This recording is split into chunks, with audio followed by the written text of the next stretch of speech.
Bismillahirrahmanirrahim. Alhamdulillah. Wassalatu wassalamu ala Rasulillah Sayyidina Muhammad bin Abdullah wa ala alihi wa sahbihi wa man wala amma ba'du. Alhamdulillah. Kita melanjutkan kajian kitab Takratus Sadidah yang disusun oleh Sayyid Hasan bin Ahmad Al-Kaf. Dan sebelumnya kita sudah menyelesaikan tentang makruh-makruhnya dalam sholat. Nah, kemakruhan apa saja yang ada di dalam sholat. Kemudian kita memasuki masalah tentang hal yang membatalkan sholat. Apa saja yang membatalkan sholat? Dikatakan wahya arba'atun. Ada 4 macam yang membatalkan sholat. Yang pertama al-kalam, atau pembicaraan atau ucapan dengan lisan. Wa fihi tafsil, ada perincian. Yang pertama, idza kana katsiran, kalau banyak, yang dimaksud banyak ini arba kalimat fa aktsar, tapi ada riwayat lagi 6 kalimat. 6 kata maksudnya. 6 kata, dan itu ada hadis. Ada hadis Nabi Muhammad SAW, kalau tidak salah Abu Hurairah atau siapa, hadis yang terkenal dengan apa? Nah, hadis Dzul Yadain namanya. Jadi kalau ada orang yang mengucapkan 4 atau 6 kata, di dalam kitab fikih yang lain itu 6, lebih dari itu maka yubtil mutlaqan, maka batal sawaun kana muta'ammidan am nasiyan. Ya, walaupun dia muta'ammidan au nasiyan, sengaja atau tidak. Tapi yang dimaksud di sini nanti ada penjelasan atau pembahasan tersendiri. Kemudian idza kana qalilan aqal min 4 kalimat urfiyah fayubtil idza kana muta'ammidan. Kalau sedikit dan sengaja maka membatalkan. Nah, pengertian kalau bicara sedikit ini itu sudah dibahas di beberapa kitab-kitab fikih yang lain. Kalau misalkan ada orang yang bicara walaupun 1 huruf, tapi 1 huruf ini bisa dipahami. 1 huruf tapi bisa dipahami, maka membatalkan sholatnya.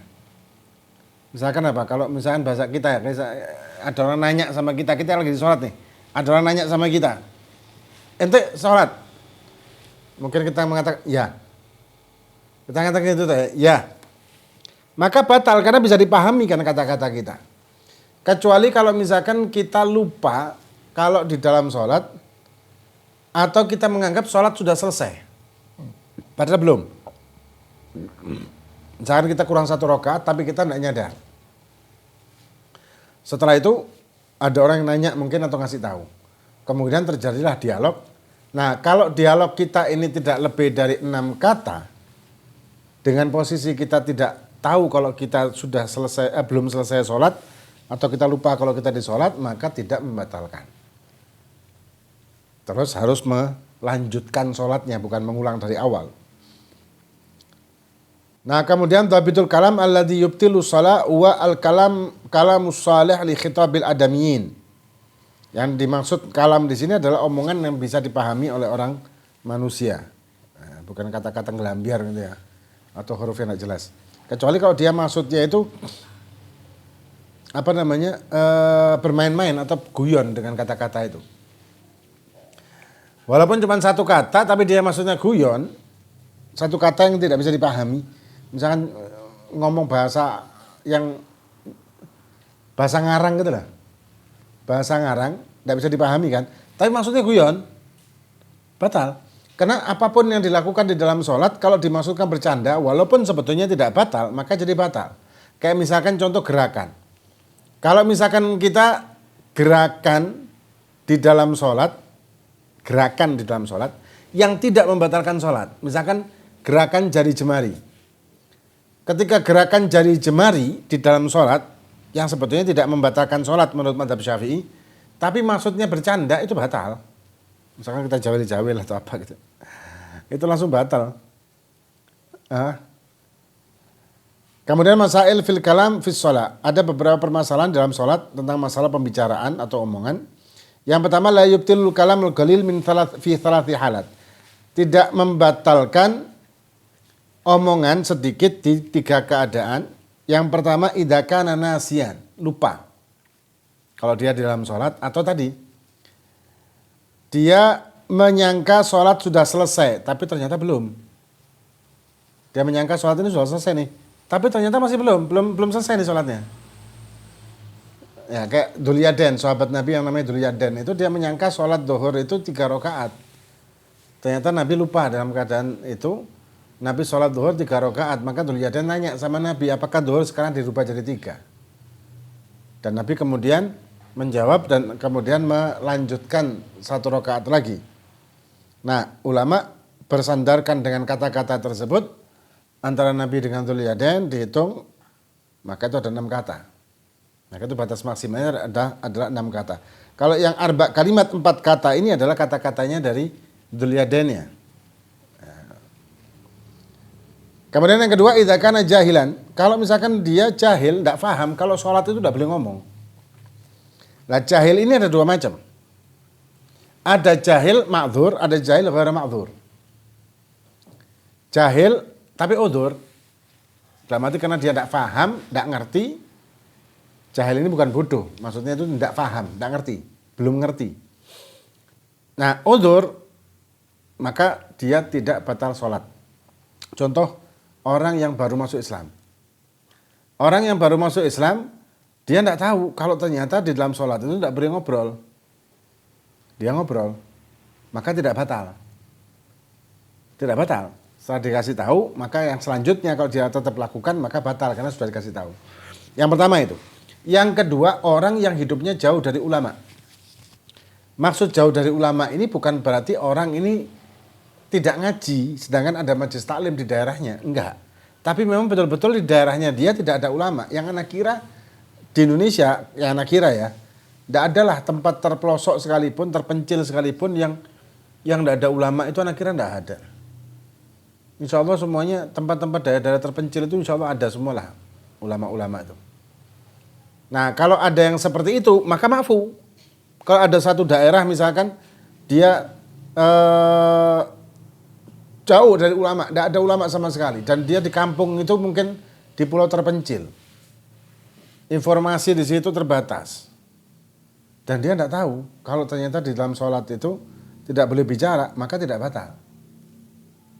Nah, intinya kalau jauh dari ulama secara fisik, bukan dia itu tidak mau mendekat kepada ulama, bukan. Kalau ada orang yang tinggal di satu daerah, ada majelis taklim, ada pondok pesantren, ada masjid, ada ulama, tapi dia tetap tidak paham hukum-hukum yang jelas-jelas, hukum yang umum sifatnya, maka tidak ma'fu nih. Kayak contohnya, ada orang yang selama ini dia paham kalau membasuh tangan di dalam wudhu itu adalah sunnah misalkan. Maka kalau dia orang yang hidup di satu kota dan di kota itu banyak ulama majelis taklim, orang tersebut wajib qadha. Ya sekian tahun. Kenapa? Ya karena tidak ada udzur sama dia. Kenapa ada majelis taklim dia tidak belajar? Sedangkan itu masalah urgent. Masalah wudhu itu kan masalah-masalah dasar. Yang setiap orang wajib mengetahui karena kita wajib sholat. Semua orang kan wajib sholat. Dan sholat yang menjadi penyebab kesahannya sholat adalah suci dari hadas kecil. Dan hadas kecil bisa dihilangkan hanya dengan wudhu. Maka mempelajarinya fardu ain. Hukumnya fardu ain. Caranya wudhu. Nah. Jadi intinya jahil itu ada 2 macam kalau dalam syariat. Kemudian yang ketiga, idza sabaqa lisanu. Kalau keperucut kayak misalkan orang latah. Orang latah kan ada. Orang latah, kagetan. Tahu-tahu ngomong ceplos gitu. Nah ini ma'fu masih. Asal tidak lebih dari tadi ya. Kemudian yang kedua, mana tadi? An-nutqu biharfin wahidin. Nah kalau berbicara dengan 1 huruf, La yubtil wa in kana muta'ammidan illa fi thalathah halat fa innahu yubtil. Kalau satu huruf tidak batal kalau dengan walaupun dengan sengaja kecuali di 3 masalah. Yang pertama idza kana al-harfu mamdudan. Kalau misalkan hurufnya itu panjang. Misalkan B. Yang kedua idza kana mufhiman ka qouli ki minal wiqayah au ai minal wi'aya. Ini kalau bahasa Arabnya. Yang kedua, satu huruf atau 2 huruf tapi bisa dipahami. Satu huruf yang bisa dipahami maknanya. O. Kalau kita mungkin gitu ya. O kan bisa dipahami kalau O itu kan. O. Aku tak sholat sih. Aku tak sholat sih ya. O. Jawaban O ini kan bisa dipahami walaupun cuma satu huruf tapi membatalkan. Yang ketiga idza kana bi ghustil li'b. Kalau maksudnya bercanda. Jadi kalau kan tadi yang sudah bahas, apapun yang di dalam sholat kalau dimaksudkan bercanda walaupun tidak batal sebetulnya tapi akan batal dengan maksud bercandanya tadi. Nah, itu masalah kedua. Masalah ketiga, lau nataqa binadbil Qur'an ka qoulihi ya Yahya khudil kitaba bi quwwah au udkhuluha bisalamin aminin hal tabtulu sholatuhu amla. Kalau misalkan dia ngomongnya di dalam sholat itu ngomong ayat Qur'an. Ya Yahya khudil kitaba bi quwwah atau udkhuluha bisalamin aminin. Apakah batal apa tidak? Dilihat. Kalau tarotan yaksidu Quran faqat fala tabtul salatu. Kalau maksud dan tujuannya mengucapkan itu hanya mengucapkan kalimat di dalam Al-Qur'an, ayat Quran, murni itu tujuannya, maka tidak batal. Tapi kalau because di tafhim faqat, kalau maksudnya memahamkan orang, udkhuluha bisalamin amin, ada orang tok-tok pintu. Ada orang ketok pintu, kemudian dia mengucapkan udkhuluha bisalamin aminin. Masuklah dengan selamat. Batal. Karena maksudnya dia untuk menyuruh orang tersebut masuk, walaupun dengan kata-kata kalimat Quran. Yang ketiga, tarotan yaksiduhuma ma'an, fala tabtulu sholatu. Yang ketiga, maksud dan tujuannya dia di samping baca Quran juga ngasih tahu orang. Iklan atau memberitahu orang tersebut dengan bacaan Quran yang tadi. Termasuk mengeraskan suara Quran tadi, bacaan Quran, untuk memberitahu orang bahwa dia lagi sholat. Itu batal loh. Kemudian yang keempat, tarotan yutlik la yaksidu syai'an fatabtulu sholatuhu. Kalau misalkan dia hanya mengucapkan kata Quran, ayat-ayat Quran tanpa maksud apapun, maka batal.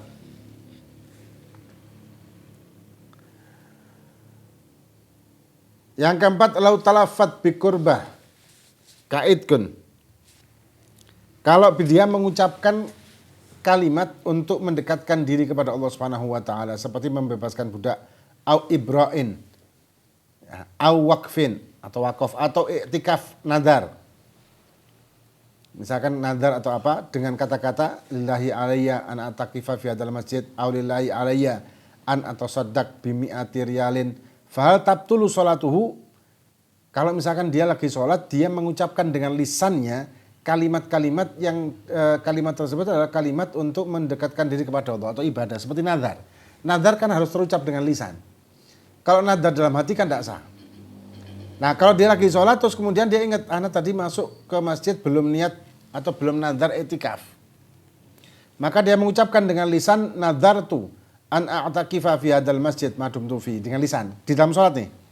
Batal apa enggak? Jawabannya la tabtul. Tidak batal. Sholatnya tidak batal. Itu pendapat, tapi pendapatnya adalah pendapat Imam Ibnu Hajar. Wa faqahu Ramli fin nazar faqat wa fi ghairi tabtulu indahu. Tapi kalau menurut pendapat Imam Ramli dan kebanyakan di Indonesia pendapat Imam Ramli, kalau di nazar itu tidak batal, tapi kalau selain nazar seperti wakaf atau membebaskan budak mungkin itu batal.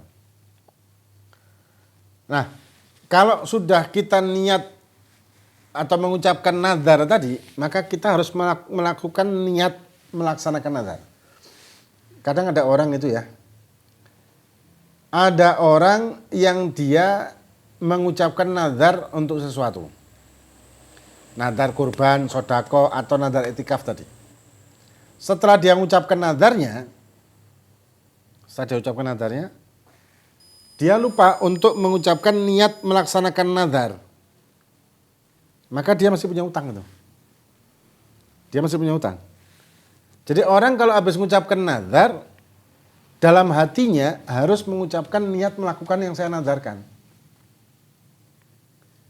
Kayak orang nazar itikaf di masjid, dia mengucapkan nawaitu nadartu an atakifa tadi dengan lisan, bukan dengan hati. Kalau dengan hati maka tidak sah. Setelah itu di dalam hatinya baru dia mengucap nawaitul i'tikaf al-mandzur misalkan, atau nawaitu fardhul i'tikaf, atau aku niat melakukan i'tikaf yang saya nadarkan tadi. Itu di dalam hati, bukan dengan lisan. Ya, karena niat melakukan nazar itu harus dengan hati. Tapi ketika ikrar nazar wajib dengan lisan, walaupun hati tidak mengucap. Ini sedikit banyak tentang masalah pembicaraan atau omongan yang membatalkan. Itu bagian 1, nanti bagian 2-nya selanjutnya. Moga-moga bermanfaat. Wallahu a'lam bishawab. Fatihah bin Allah fakina fi Nabi al-Fatihah.